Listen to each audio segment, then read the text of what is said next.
Déterminer l'inverse d'un nombre, c'est ce que nous allons apprendre à faire dans cette vidéo que vous retrouverez sur le site monclasseurdemaths.fr. Alors nous commençons tout de suite par une définition. L'inverse d'un nombre b non nul est le nombre par lequel il faut multiplier b pour obtenir 1. C'est-à-dire que le produit de b par son inverse est égal à 1. Alors j'ai utilisé cette notation, notamment le nombre b, car nous allons nous rappeler une relation, une définition, la définition du quotient de a par b.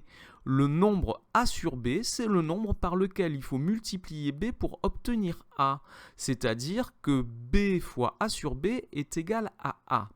Alors dans cette formule, nous allons remplacer a par 1, ce qui nous donne la relation que b multiplié par 1 sur b est égal à 1.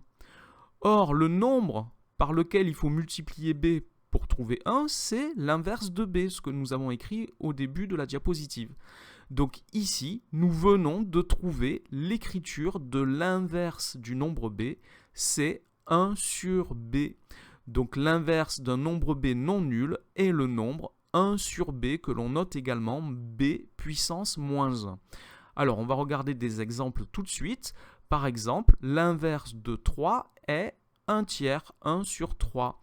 Mais attention, deux nombres sont l'inverse l'un de l'autre. Donc si l'inverse de 3 est 1 tiers, alors ça signifie que l'inverse de 1 tiers est 3. De même, l'inverse de moins 42 est moins 1 42e, ce qui signifie aussi que l'inverse de moins 1 42e est moins 42. Alors deux nombres inverses ont toujours le même signe. Et dans la définition, nous avons dit que b doit être un nombre non nul.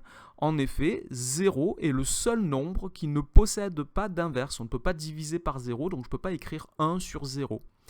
Et ce que nous avons dit, c'est que si 1 sur b est l'inverse de b, on peut aussi dire que b est l'inverse de 1 sur b, car deux nombres sont inverses l'un de l'autre. Cela signifie que leur produit vaut 1. Deux nombres sont inverses l'un de l'autre si leur produit vaut 1. Alors maintenant, qu'en est-il des fractions, si je veux l'inverse d'un quotient, l'inverse d'une fraction? Alors voici la définition. L'inverse d'un quotient a sur b est le nombre b sur a. Et les nombres a et b doivent être différents de 0.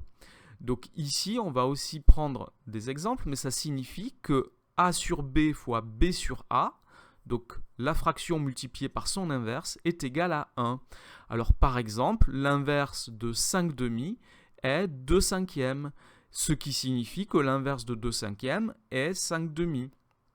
Ou encore, l'inverse de moins 11 trentièmes est moins 30 onzièmes, ce qui signifie que l'inverse de moins 30 onzièmes est moins 11 trentièmes. Alors ça, c'est très important de savoir écrire l'inverse d'une fraction quand vous allez apprendre à diviser par une fraction, à diviser deux quotients entre eux. Alors pour finir cette vidéo, quelques valeurs d'inverse qu'il faut connaître, qu'il est bon de connaître, car ça risque de simplifier certains calculs. Déjà, première chose, 1 est son propre inverse, puisque 1 fois 1 est égal à 1. Ensuite, quelques séries d'inverses qu'il faut connaître, les inverses de 10, 100 et 1000 par exemple. L'inverse de 10, c'est 1 dixième, c'est-à-dire 0,1. L'inverse de 100 est 1 centième, c'est-à-dire 0,01. L'inverse de 1000 est 1 millième, 0,001. Autre exemple à connaître, l'inverse de 2 est 1 demi, 0,5. L'inverse de 4, c'est 1 quart, 0,25. L'inverse de 1 cinquième, c'est 0. L'inverse de 5, est 1 cinquième, 0,2. Et un dernier, c'est l'inverse de 8, qui vaut donc 1 huitième, et qui vaut 0,125. Voilà pour ce qu'il faut savoir sur l'inverse d'un nombre, l'inverse d'un quotient et quelques valeurs à connaître. Cette vidéo est maintenant terminée. Merci de l'avoir regardée. N'oubliez pas de lui donner un j'aime et de vous abonner à la chaîne. Au revoir.